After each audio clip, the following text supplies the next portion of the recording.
ଆଜି 22 ଜାନୁଆରୀ 2024 ଅଯୋଧ୍ୟାରେ ଶ୍ରୀରାମ ମନ୍ଦିର ପ୍ରତିଷ୍ଠା ଦିବସ।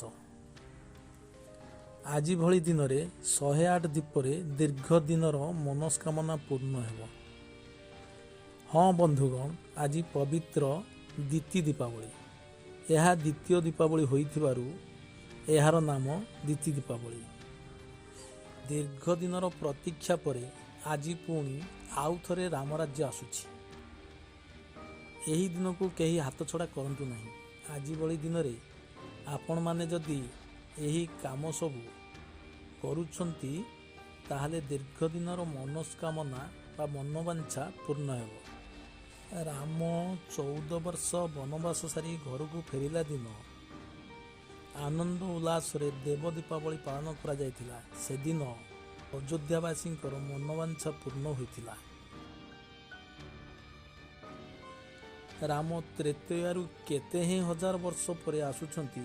ଯେମିତି ମୁନି ଋଷି ଶବରୀ, ଅହଲ୍ୟା, ହନୁମାନ, ବୃହସ୍ପତି, କୈବର୍ତ୍ତ, ସୁଗ୍ରୀବ ଆଦି ଅନେକ ମୁନି ଋଷିମାନେ ତପସ୍ୟା କରି ରାମଙ୍କ ବାଟକୁ ଚାହିଁ ରହିଥିଲେ। ହେଲେ ଆଜି ଆଉ ଥରେ ଋଷିମୁନିମାନଙ୍କ 500 ବର୍ଷର ତପସ୍ୟା ଆଜି ସାର୍ଥକ ହୋଇଛି। ରାମ ମନ୍ଦିର ସହ ରାମ ଆସିବା ବାଟ ଉନ୍ମୋଚିତ ହୋଇଛି। ଏକା ସଙ୍ଗରେ ବହୁ ତପସ୍ୱୀ ଯୋଗୀ ମୁନି ଋଷିମାନଙ୍କର ଦର୍ଶନ ସହ ସେମାନଙ୍କର ସାନ୍ନିଧ୍ୟ ଲାଭ ହୋଇଛି। ଆମେମାନେ ଆଜି ରାମ ରାଜ୍ୟରେ ପଦାର୍ପଣ କରୁଛେ।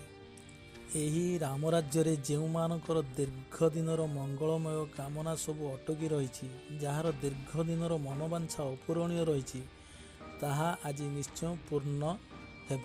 ସେଥିପାଇଁ ଦ୍ୱାରରେ ଗୋଟିଏ କଳସ ବସାନ୍ତୁ, ଘରେ ଗୋଟିଏ ଅଖଣ୍ଡ ଦୀପ ଲଗାନ୍ତୁ। ରାମଙ୍କ ପାଖରୁ ଆସିଥିବା ହଳଦୀ ମିଶା ଅରୁଆ ଚାଉଳକୁ କିମ୍ବା ଯାହା ପାଖରେ ଏହି ଚାଉଳ ନାହିଁ ଘରୁ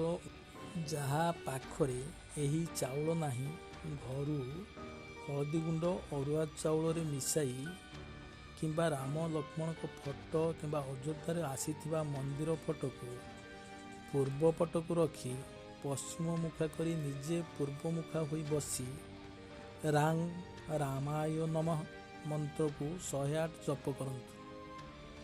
ଏହି ରାମ ଏବଂ ରାମଙ୍କ ଗାୟତ୍ରୀ ମନ୍ତ୍ରକୁ 108 ଜପ କରନ୍ତୁ। ଓମ୍ ଦାଶରଥାୟ ବିଦ୍ମହେ ସୀତା ବଲ୍ଲଭାୟ ଧୀମହି ତନୋ ରାମ ପ୍ରଚୋଦୟାତ୍। ଓମ୍ ଦାଶରଥାୟ ବିଦ୍ମହେ ସୀତା ବଲ୍ଲଭାୟ ଧୀମହି ତନୋ ରାମ ପ୍ରଚୋଦୟାତ୍। ଓମ୍ ଦାଶରଥାୟ ବିଦ୍ମହେ ସୀତା ବଲ୍ଲଭାୟ ଧୀମହି ତନୋ ରାମ ପ୍ରଚୋଦୟାତ୍। ଏହି ଗାୟତ୍ରୀକୁ 108 ଜପ କରନ୍ତୁ ଏବଂ ସନ୍ଧ୍ୟାରୁ 108 ଦୀପ ଲଗାନ୍ତୁ ଏବଂ ପିତୃଲୋକଙ୍କ ଉଦ୍ଦେଶ୍ୟରେ କିଛି ସମୟ ପାଇଁ ନିଜର ପିତୃଲୋକଙ୍କ ସ୍ମରଣ କରନ୍ତୁ ଏବଂ ନିଜର ଅଭିଳଷିତ କାମକୁ ପୂରଣ ପାଇଁ ଭଗବାନ ରାମ ଏବଂ ପିତୃଲୋକଙ୍କ ପାଖରେ ପ୍ରାର୍ଥନା କରନ୍ତୁ। ତାହା ନିଶ୍ଚୟ ପୂରା ହେବ। ଦୀର୍ଘ ଦିନର ମନସ୍କାମନା ନିଶ୍ଚୟ ପୂର୍ଣ୍ଣ ହେବ।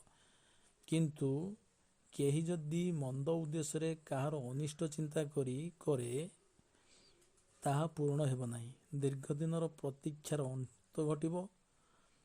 ଏହି ଦିନ ଆଉ କେବେ ବି ଆସିବ ନାହିଁ। ଏ ଦୀର୍ଘ ଦିନର ପ୍ରତୀକ୍ଷା।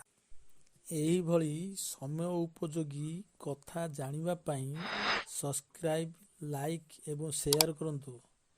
ଅପରତି ସୂର୍ଯ୍ୟ ଟ୍ରିକ୍ ଆପଣଙ୍କୁ ନୂଆ ଟ୍ରିକ୍ ନିଶ୍ଚୟ ଯୋଗାଇ ଦେବ।